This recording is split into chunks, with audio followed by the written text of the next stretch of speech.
हम अक्सर शरीर में किसी चीज के बढ़ जाने की बात करते हैं, है ना? जैसे बढ़ा हुआ कोलेस्ट्रॉल या फिर दोषों की वृद्धि। पर तब क्या होता है जब शरीर की मूलभूत ऊर्जाएं, मतलब दोष, कम हो जाएं, उनका क्षय होने लगे? ये एक बहुत ही दिलचस्प सवाल है, क्योंकि जब कोई चीज अपनी जगह से हटती है तो वो सिर्फ एक खालीपन नहीं छोड़ती, वो एक तरह का पावर वैक्यूम बना देती है। नमस्कारम, हम व्योम वैद्य आपका संहिता ट्रिक्स यूट्यूब चैनल पर स्वागत करते हैं।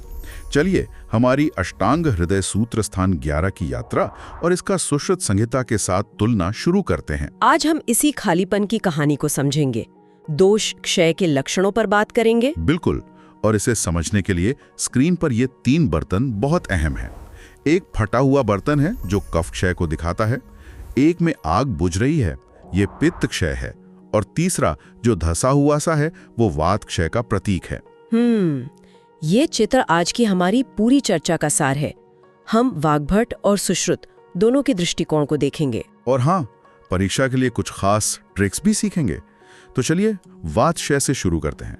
ठीक है, तो आचार्य वाग्भट अष्टांग हृदय सूत्र स्थान 11 के 15वें श्लोक में कहते हैं, लिंगम क्षीणे अनिले अंगस्य सादो अल्पम भाषितम मितम संज्ञा मोहोस्तथा श्लेष्म वृद्धि युक्तामय संभवा।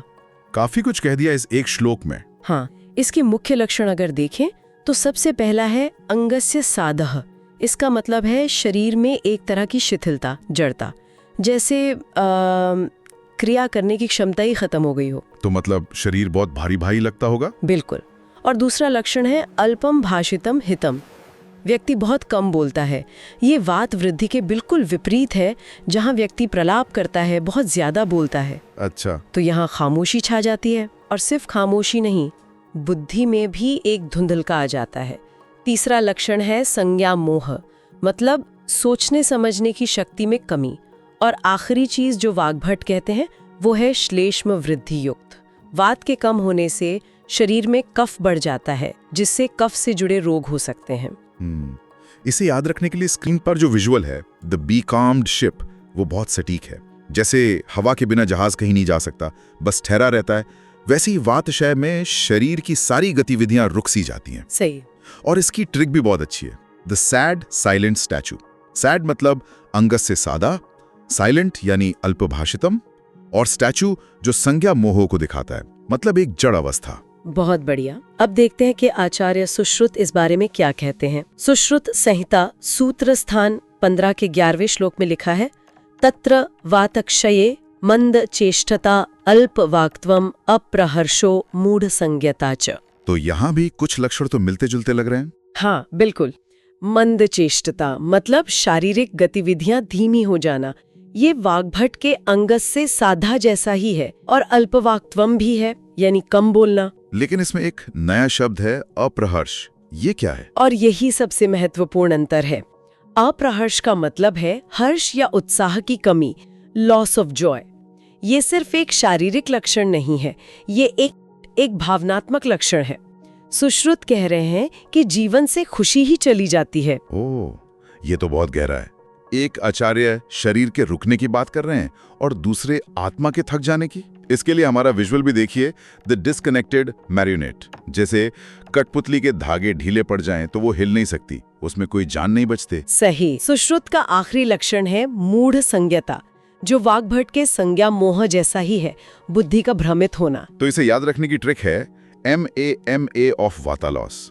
M से मंद चेष्टता, A से अल्पवाक्त्वम, फिर M से मूढ़ संज्ञता, और सबसे खास A से अप्रहर्ष। बहुत अच्छे। तो ये तो हुई वात की बात। अब पित्त पे आते हैं। जब शरीर की अग्नि यानी पित्त कम हो जाए तो क्या होगा? मेरा अंदाजा है कि सब कुछ ठंडा पड़ जाएगा। बिल्कुल सही। आचार्य वाग्भट कहते हैं, पित्ते मंदो नलः शीतम प्रभाहानि। 3 बहुत सीधी बातें। पहली, मंदो अनलः यानी पाचन अग्नि का मंद हो जाना। ठीक है। दूसरी, शीतम शरीर में उष्णता की कमी, मतलब ठंडक का अनुभव।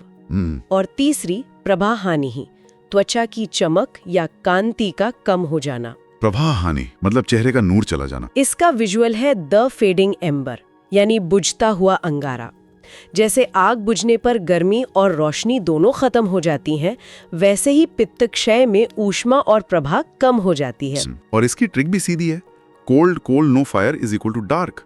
कोल्ड मतलब शीतम, नो फायर मतलब मंदवानला, और इन दोनों से नतीजा क्या हुआ? डार्क यानी प्रभाहानि। अब सुश्रुत को देखते हैं।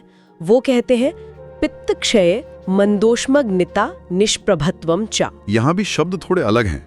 हाँ, पर अर्थ बहुत गहरा है। मंदोष्मग्निता का मतलब है शरीर की ऊष्मा और जठराग्नि दोनों का मंद होना, और दूसरा निष्प्रभत्वम मतलब प्रभाहीन हो जाना। एक मिनट, वाग्भट ने कहा प्रभाहानि और सुश्रुत कह रहे हैं निष्प्रभत्वम। क्या इसमें कोई खास फर्क है? बहुत सूक्ष्म फर्क है, और यही इन आचार्यों की खूबी है। प्रभाहानि एक प्रक्रिया है, the act of losing the glow, मतलब चमक जा रही है, जबकि निष्प्रभत्वम एक अवस्था है, द स्टेट ऑफ डलनेस, मतलब चमक जा चुकी है। वाह, ये तो कमाल की बारीकी है। एक प्रक्रिया को देख रहा है और दूसरा अंतिम परिणाम को। इसके लिए हमारा विजुअल भी यही दिखाता है, द डिमिंग बल्ब या ग्रहण लगता हुआ सूरज। बिल्कुल। अब आते हैं सबसे जटिल विषय पर, कफ क्षय। हाँ, इसका मुझे इंतजार था। वात गया तो गति गई, पित्त गया तो गर्मी गई। अब अगर कफ जो शरीर का लुब्रिकेंट है वो कम हो जाए तो क्या होगा? तो वाग्भट कहते हैं कफे ब्रह्मा श्लेष्माश्यानाम शून्यत्वम। सबसे पहले दो लक्षण, एक है भ्रमा यानी चक्कर आना, और यहाँ परीक्षा के लिए एक जरूरी बात है, भ्रम कफ क्षय और वात वृद्धि दोनों में मिलता है। अच्छा, ये नोट करने वाली बात है। और दूसरा है श्लेष्माश्यानाम शून्यत्वम, मतलब कफ के जो स्थान है जैसे छाती, गला, सिर, जोड़, उनमें एक खालीपन, एक खोखलेपन का अनुभव होता है। इसके लिए हमारा विजुअल है द हॉलो कैनियन। जैसे एक घाटी से हवा गुजरने पर एक खालीपन की आवाज आती है, वैसा ही महसूस होता होगा। सही। अब इसी श्लोक का अगला भाग है हृद्रवः श्लथ संधिता। इसे समझते हैं। हाँ, तो अगले लक्षण है हृद्रवः यानी हृदय में कंपन या पैल्पिटेशंस होना, और श्लथ संधिता मतलब संधियों यानी जोड़ों में ढीलापन आ जाना। एक मिनट, यहाँ मुझे कुछ गड़बड़ लग रही है। चक्कर आना, दिल की धड़कन तेज होना, ये तो कफ के गुणों के एकदम उल्टे लक्षण है। कफ तो स्थिर है, भारी है, ये चंचलता कहाँ से आ गई? बहुत सही सवाल है, और इसका जवाब ही कफ क्षय को सबसे दिलचस्प बनाता है। हृद्रव इसलिए होता है क्योंकि अवलंबक कफ हृदय को स्थिरता देता है। जब वो कम होता है तो उस खाली जगह को कौन भरेगा? वात। बिल्कुल, उस खाली जगह को वात भर देता है, और वात के चल गुण के कारण हृदय में कंपन होने लगता है। ओह, तो ये लक्षण है तो वात के, पर इनका कारण कफ का कम होना है। इसका विजुअल है द अनलुब्रिकेटेड इंजन। जैसे लुब्रिकेशन के बिना इंजन के पुर्जे खड़खड़ाते हैं, वैसे ही कफ रूपी स्निग्धता कम होने पर हृदय कांपता है और जोड़ ढीले पड़ जाते हैं। और ट्रिक सीधी है, लूज हार्ट लूज जॉइंट्स। अब देखते हैं सुश्रुत इस पहेली को कैसे सुलझाते हैं। सुश्रुत इसे और भी साफ कर देते हैं। वो कहते हैं श्लेष्मक्षय रुक्षता अंतर्दाहा आमशयतर श्लेष्माशय शून्यता। इसमें तो बहुत कुछ है, एक एक करके समझते हैं। पहला है रुक्षता। ये तो स्वाभाविक है, कफ स्निग्ध है तो उसके क्षय से शरीर में रूखापन बढ़ेगा। ठीक है। दूसरा है अंतर्दाह, शरीर के अंदर जलन का अनुभव, इंटरनल बर्निंग। ऐसा इसलिए होता है क्योंकि कफ का जो सुरक्षात्मक आवरण है वो हट जाता है और पित्त की गर्मी सीधे महसूस होने लगती है। अच्छा, तो यहाँ पित्त बढ़ा नहीं है, बस महसूस ज्यादा हो रहा है। इसीलिए विजुअल है दी ओवरहीटिंग रेडिएटर। गाड़ी में पानी कम हो जाए तो इंजन गर्म हो जाता है। बिल्कुल। और फिर सुश्रुत एक बहुत ही महत्वपूर्ण बात कहते हैं, आमाशय इतरश श्लेष्माशय शून्यता, मतलब आमाशय को छोड़कर कफ के अन्य स्थानों में शून्यता होती है। ये एक बहुत स्पेसिफिक पॉइंट है।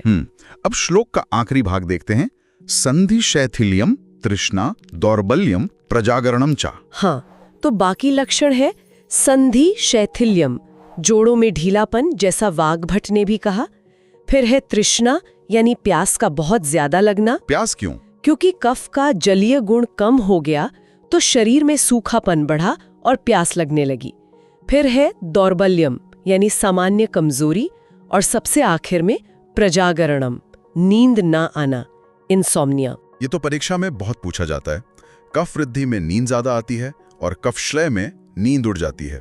इसका विजुअल है द स्लीपलेस आउल, और हमारी मास्टर ट्रिक है द थर्स्टी आउल। मतलब एक ऐसा उल्लू जो जागा हुआ है यानी प्रजागरणम, वो कमजोर है यानी दौर्बल्यम, और वो प्यासा है यानी तृष्णा। तीनों लक्षण एक ही तस्वीर में याद हो जाते हैं। बहुत बढ़िया। तो चलिए अब इन सभी लक्षणों को एक चीट शीट पर एक साथ देखते हैं ताकि तुलना करना आसान हो जाए। हाँ, ये बहुत जरूरी है। तो वात 6 में वाग्भट का जोर अंगस्य साध पर है, जबकि सुश्रुत अप्रहर्ष यानी लॉस ऑफ जॉय को हाईलाइट करते हैं। सही। पित्त क्षय में दोनों ही शीतलता और प्रभा हानि की बात करते हैं, बस शब्दों का फर्क है, वाग्भट का प्रभा हानि और सुश्रुत का निष्प्रभत्वम। और कफ क्षय में सबसे ज्यादा अंतर है, वाग्भट का ध्यान ब्रह्म और हृद्रव पर है, जबकि सुश्रुत अंतर्दाह, प्रजागरणम और तृष्णा जैसे लक्षणों पर जोर देते हैं जो वात पित्त वृद्धि जैसे लगते हैं। और यहीं आज की चर्चा का सबसे बड़ा सार छिपा है। कफ क्षय के लक्षण असल में कफ के कम होने के नहीं हैं, बल्कि उसके हटने से बढ़े हुए वात और पित्त के हैं। कफ शरीर का बफर है, सुरक्षा कवच है। जब ये बफर खत्म हो जाता है तो वात और पित्त के गुण शरीर में अनियंत्रित होकर अपने लक्षण दिखाने लगते हैं। मतलब एक संरक्षक की अनुपस्थिति एक दुश्मन की उपस्थिति से ज्यादा खतरनाक हो सकती है। बिल्कुल। हमारे YouTube चैनल को सब्सक्राइब करना ना भूलें, अपना प्रेम बनाए रखें। आपके कमेंट्स में फीडबैक हमें और ज्यादा मेहनत करने के लिए ऊर्जा देता है।